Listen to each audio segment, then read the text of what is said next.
De manière générale, quand je fais un cocktail au rhum, je fais attention à certains principes.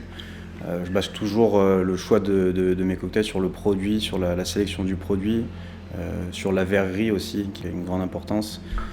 J'aime beaucoup les visuels épurés, les associations légitimes, c'est-à-dire que en général, j'évite d'associer plus de 4 ingrédients et j'essaie toujours de respecter l'incidence qu'ont les produits les uns sur les autres.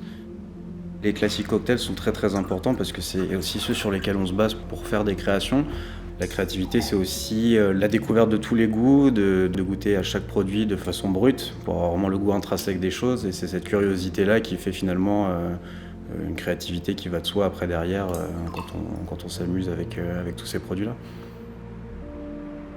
Pour moi, un bon cocktail à base de rhum, c'est comme un bon cocktail à base de tout, c'est un équilibre. C'est-à-dire qu'on ne doit pas ressentir une saveur plus qu'une autre. Donc pour moi, c'est vraiment la sélection des produits de base, un produit qui a du goût et savoir le balancer, c'est-à-dire savoir bien le doser. En fonction forcément du Olnick qu'on utilise, ça ne sera pas forcément les mêmes choses. On a le rhum ambré qui par définition est un peu plus épicé, qui va avoir un goût plus rond, plus de caractère. Donc celui-ci c'est vraiment un rhum à associer avec des éléments qui ont du goût.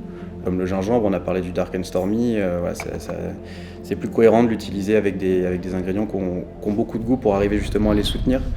A contrario, rhum blanc, j'utiliserais plutôt sur des cocktails plus fruité, le rhum blanc est un peu plus léger, plus frais, plus fruité dans sa conception.